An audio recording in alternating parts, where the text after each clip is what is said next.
नमस्ते प्यारे बच्चों। आज मैं आपको एक बहुत ही मज़ेदार कहानी सुनाने वाली हूँ। एक ऐसी कहानी जो हमें सिखाएगी कि दुनिया की सबसे बड़ी और सच्ची दौलत आखिर होती क्या है। तो ये जो कहानी है, ये पीएम श्री केवी मासिमपुर की प्रस्तुति है और इसे तैयार किया है रश्मि विश्वास जी ने। तो चलिए शुरू करते हैं। हमारी कहानी की शुरुआत होती है एक पिता और उनके 3 बेटों से। अब इन पिता ने अपने बेटों को एक ऐसी अनोखी सीख दी जो आप कह सकते हैं इस पूरी कहानी का दिल है। पिता ने उनसे कहा, देखो बच्चों, रुपए पैसे तो आते जाते रहते हैं, असली धन है पैनी नजर और तेज दिमाग। अगर ये दौलत तुमने जमा कर ली ना, तो यकीन मानो जिंदगी में कभी किसी चीज की कमी नहीं होगी। अच्छा, कहानी में आगे बढ़ने से पहले चलिए एक नया शब्द सीखते हैं। शब्द है पश्चात। इसका बहुत ही आसान सा मतलब होता है बाद में। याद रहेगा ना? तो पिता के देहांत के पश्चात, यानी उनके गुजर जाने के बाद, तीनों भाई दुनिया देखने के लिए एक लंबी यात्रा पर निकल पड़े। उन्हें अपने पिता की सीख पर पूरा भरोसा था कि भाई हमारे पास बुद्धि है तो हम कहीं भूखे नहीं रहेंगे। लेकिन उनका ये जो सफर था ना, वो बिल्कुल भी आसान नहीं था। वे कई ऐसी जगहों से गुजरे जो एकदम सुनसान, वीरान थीं। अब सुनसान वीरान का क्या मतलब होता है? मतलब एक ऐसी जगह जहां कोई आता जाता न हो, एकदम एकांत। जरा सोच कर देखिए, पूरे 40 दिन वो 40 दिनों तक चलते रहे। उन्होंने वीरान घाटियों को लांघा, ऊंचे ऊंचे पहाड़ पार किए। धीरे धीरे उनका खाने पीने का सारा सामान भी खत्म हो गया और बेचारे चलते चलते उनके पैरों में छाले तक पड़ गए। पर फिर आखिरकार उन्हें दूर एक बड़ा सा शहर दिखाई दिया। और जैसे ही वो शहर के पास पहुंचे, कहानी में एक बहुत मजेदार मोड़ आया। पता है क्या हुआ? उन्हें एक ऊंट के बारे में कुछ सुराग मिले। और सबसे हैरान करने वाली बात ये थी कि उन्होंने उस ऊंट को अपनी आंखों से देखा तक नहीं था। तीनों चल रहे थे कि अचानक सबसे बड़ा भाई रुक गया। उसने नीचे जमीन की तरफ बहुत ध्यान से देखा और बोला, रुको, थोड़ी ही देर पहले यहां से एक बहुत बड़ा ऊंट गुजरा है। वो थोड़ा और आगे बढ़े। इस बार मजले भाई ने सड़क के किनारों को गौर से देखा और एक और हैरान करने वाली बात कही। बोला, हाँ, और शायद वो ऊंट एक आंख से देख भी नहीं पाता। और फिर सबसे छोटे भाई की बारी आई। उसने आसपास कुछ और निशान देखे और उस पहेली को पूरा करते हुए कहा, और सिर्फ इतना ही नहीं, उस ऊंट पर एक महिला और एक छोटा बच्चा भी सवार थे।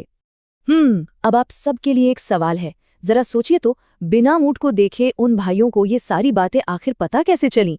बड़ा कमाल है ये तो। सोचिए जरा। लेकिन पता है क्या हुआ? उनकी यही होशियारी, उनकी यही काबिलियत उनके लिए एक बड़ी मुसीबत बन गई। रास्ते में उन्हें उस ऊंट का मालिक मिल गया और उसने उसने उन तीनों पर चोरी का इल्जाम लगा दिया और उन्हें खींचकर सीधा राजा के दरबार में ले गया।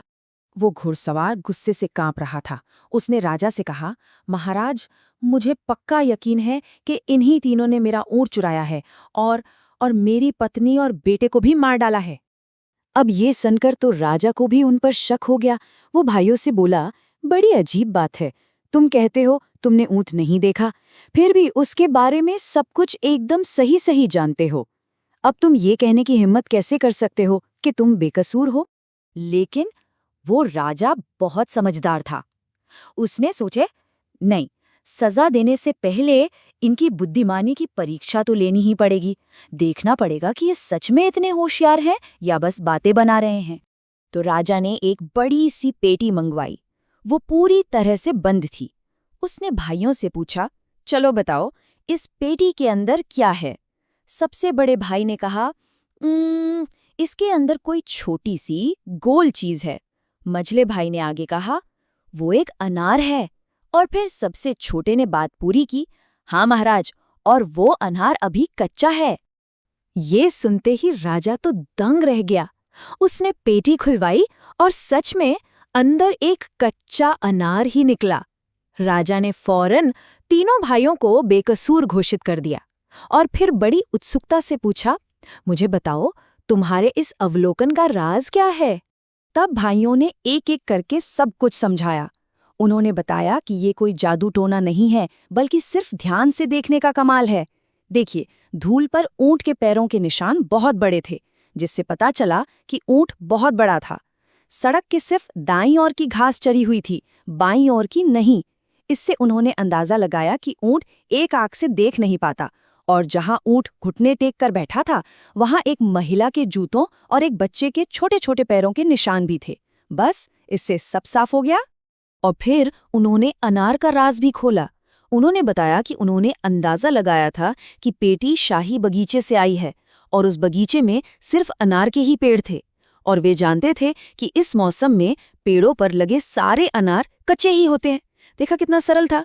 राजा तो उनके तेज दिमाग और हर चीज को बारीकी से देखने की इस कला से इतना खुश हुआ, इतना प्रभावित हुआ कि उसने उनकी बहुत तारीफ की और कहा, सच है, धन संपत्ति के मामले में तुम अमीर नहीं हो, लेकिन तुम्हारे पास बुद्धि का जो खजाना है ना, वो अनमोल है। और फिर राजा ने उन तीनों को अपने दरबार में एक सम्मानजनक पद दे दिया।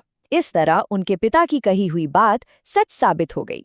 तो बच्चों, इस कहानी से हमें क्या सीख मिलती है? सबसे जरूरी बात यह है कि ध्यान से देखने की ये जो शक्ति है, ये कोई जादू नहीं है। ये एक ऐसी कला है जिसे हम सब सीख सकते हैं।